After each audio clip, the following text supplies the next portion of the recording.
Okay, hello everybody. Welcome to Korean Atlanta Mentorship here with another video. By the way, if you're new to this channel, which 44.6% of you are, this is the self-declared number one debt payoff channel. Totally self-declared number one debt payoff channel. And that's what we're going to do today. We're going to pay off debt. And how do we do that? Well, we're going to use something called the velocity debt payoff method to do it. And so in this example, we have $6,000 of income after tax, which is about $100,000 a year, $5,559.17 in expenses, and $440.83 left over. The question is, can we increase this number without increasing our income and assuming the same lifestyle? Right? And that's what we're going to do today. If you take a look at our expense breakdown, we have 4 credit cards, an auto loan, student loan, mortgage, and on top of that, personal expenses about $1,800 a month. So what we're going to do here with the velocity debt payoff method is show that with the same income and the same expenses, right? Let's go ahead and copy these expenses, that we're able to increase this money that we have into something called cash flow. And the way that we think about our checking and savings account is very different than traditional banking, right? See, the way that traditional banking works is that traditional banking sees the checking and savings account as the final destination of your money. So if you have a lot of checking and savings, that's a good thing even if you have debt. And what we're going to do is put all of our money into debt, and then whenever we need money from the money we paid in, we can pull it out using something called the line of credit. So what's a line of credit? It's basically a financial tool where you could borrow money, pay it back, and then use it over and over again. So think about a credit card, right? But in this example, we're going to have access to an 8% home equity line of credit. And a home equity line of credit is even more useful than just having a credit card, because with the credit card, let's say I dump all of my money into it, it's very hard. Like, it's very hard to do that with a credit card, because if I dump all my money into a credit card, can I use it to pay off another credit card? Only if you do a balance transfer, and that gets tricky too, right? So that's why we use a personal or home equity line of credit. You can literally go to the bank's website, click a button, and then they'll just dump money into your checking account in that instance, right? The only time I've seen an exception to this was one bank, one regional bank, where I could not withdraw money outside of business hours, and even on holidays I couldn't. I was like, oh my goodness, like this is the worst line of credit product ever. So I eventually shut it down because it wasn't worth it. All right, so now let's go ahead and get started with all this and paying off debt. So what's the next step with regards to debt payoff? Well, we got to rank our debts using something called the cash flow index. So what's the cash flow index? It's basically the debt amount divided by the monthly payment, right? And we just do that for all of our debts, right? So for this one, this will be 27,000 divided by 855. And then now if we kind of do this, we see that in that this is the biggest cash flow index. So think of this as a ranking system. The lower the number, that's the one you want to pay off, and the higher the number, that you want to pay that off last, right? So you literally have to pay 235,000 for only $1,100 of cash flow, whereas if you pay these 2 credit cards, you'll get more cash flow than the mortgage, right? So that's why you pay off these low ranking ones first. So think of this as a sort order or ranking system, and that's what we're going to do today. And so, yeah. And then, so now what we do is we're going to move this debt into a line of credit. So how much debt is it? 5, 8, 15, 27. And then we're going to go ahead and sum it up. It's 55,000. Oh my goodness. Since I'm lazy, I'm just going to increase this credit line. But in real life, it would be a little bit more complicated. But let's just do this. Let's assume this is a $60,000 line of credit, free and clear, and then we move $55,000 to it. But here's the trick, or here's the thing. If you have all this debt and you try to get a free and clear line of credit from the bank, will the bank lend it to you? The answer to that is no, because banks don't lend money to people who need it, because the bank sees people who need money as very bad people who don't pay you back. There's a reason why they don't lend money to people who need it. And you could just think of your own experience as a human being, that you probably had friends or family who wanted to borrow money from you, and then they just told you, "Oh, it's because I need the money. I need the money," right? And so when they say that if a bank hears that, they have a human language translator that says, "I'm not going to pay you back." That's why they don't lend money to people who need it. Now, why do we demonstrate with the free and clear line of credit? Because it's just much easier to show the benefits of this strategy within a under 20 to 15-minute presentation, right? And but then if I were going to do this in real life, where people have maxed out lines of credit because they didn't understand the power of dumping all your cash into a line of credit and not saving any money, it would probably take me like an hour and 30 to do that. All right. So final step is we're going to take our entire paycheck, put it in the line of credit, take our expenses out, and then rinse and repeat over and over again. Okay. So I'm just going to go ahead and do this. Paycheck in, or so. Actually, you know what? I forgot to do this. I forgot to increase our cash flow. All right. So now this is the clickbaitiest moment of the video where we literally turned $440.83 into $2,218.33 into cash flow. Okay, and this cash flow is just the amount that our debt gets paid off approximately minus some interest, right? But it's very different from, let's say, the checking and savings here, because in traditional banking, cash flow and whatever's left over in traditional checking and savings is pretty much the same. Whereas here, the biggest difference is that we see a checking account not as a place to store money, right?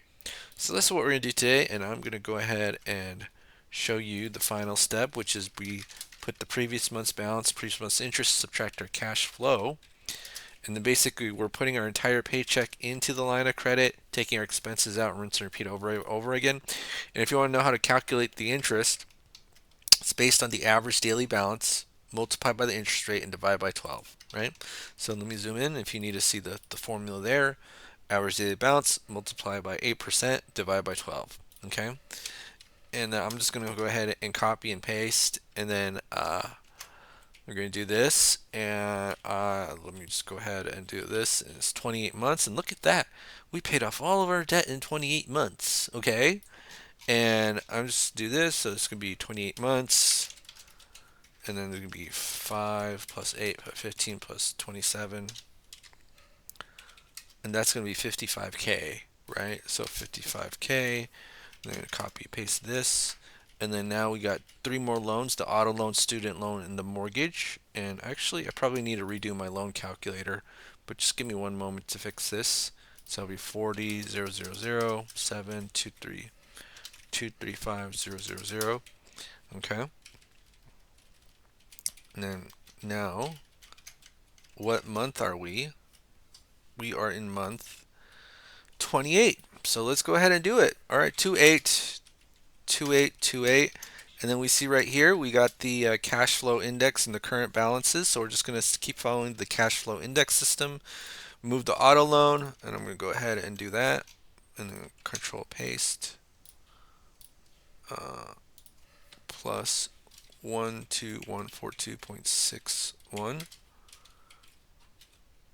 and then I'm going to go ahead and do 0, and then $2,613.64 is now our cash flow, and then we're just going to keep paying off our debt.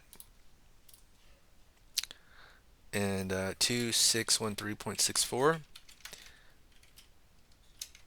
and then this is going to be this, and so now it's 32 months, it's paid off, and that's going to be 55 plus 22, so 77K. Student loan and mortgage, so we just go back here, type in 3232, and then 0, and then 31 grand. Okay. This is the student loan, right? So student loan, 7% loan, 8% line of credit. I'm okay with moving it to there. But the most important thing is the debt payoff order. So let me just go ahead and do that. And I'm going to do this equals plus 31895.42. And then what's our cash flow now? Well, let's take a look. Basically, the student loan goes to 0. And then now our cash flow is over $3,000. Bam. Okay. And so now This is going to be 3078.07, and then I'm going to do 43 months, and then now 43 months, which will be 77 plus 40, and that's 117K. And then now in 43 months, what's the balance of our mortgage? We're bam, 43 is 219,000, right? So when you have a 30-year mortgage with a very high cash flow index, what does that mean? Right? Basically, it means if you pay off this loan or move it into a line of credit, you get itty bitty amount of cash flow, and this is why the 30-year mortgage is probably the most misunderstood part of this debt payoff process, because people say, "Oh, loan bad, line of credit good," right? But you have to think about how much cash flow you have for moving this loan into a line of credit. So if I have a $219,000 loan that's 4%, and I move it into a $219,000 line of credit, well, guess what? You get this amount of cash flow, and this big loan now just is cooking in interest, right? So you're not going to pay it off as quickly, but you can, if you still want to use a line of credit to pay it off, you can still do it. You just do something called what we call sweeping, right? What you do is you just take a piece of the loan and move it into a line of credit and then rinse and repeat over and over again, right? And so this is an alternative to doing extra payments, because most people, that's the default option and they can't do it. And the way that I've kind of analogized this is that it's like starting a gym membership in the New Year's, right? A lot of people think they're going to do it, they think they're going to save money, and then they just won't do it. Okay, so this is why we have alternatives to the default, because most people aren't going to do the default. All right, so now let me just kind of go here, put in the numbers. So let me just go take a look here. So this is our calculator of how much we can sweep into the loan. So just do this, and then this is going to be a 6000. What's the living expenses? It is everything except for the loan we're trying to pay off here. So 1800, and then we're going to do a $6,000 chunk or sweep, and let's just kind of do this. So what's the original balance of the loan is 235, so 235000, 4%, 30 years, and then the payment amount is 1121.93, so 1121.93. And then what's the current balance? The current balance is 219373.34, so 219373.34. Well, okay. And then we get paid off in 4.9 years, so it's pretty good. Pay off a mortgage in under 5. Good enough. All right, so now let me just kind of go here, and then I'm just going to go 0, and it's going to be 43 months divided by 12 plus 4 point, what was it, 4.9? 4.9, okay. Whoopsie. All right, so 4.9, and then that's 8.48 years, and then how much debt is that? That's 117 plus 235, or 235. And that's 352K, and we are debt free. Debt free. Okay. All right. Well, that's it for today, folks. This is Crane Lanta Mentorship here with another video. Have a great day. Have a fantastic day. And remember, you are in the self-declared #1 debt payoff channel, right? Self-declared #1 debt payoff channel. Because this only took me 13 minutes. It used to take me 20. And hey, maybe for the YouTube algorithm, I should make it into 20, but I'm too lazy and I want to just crank them out. Just crank them out. Right? So have a great day, and I'll see you in the next video.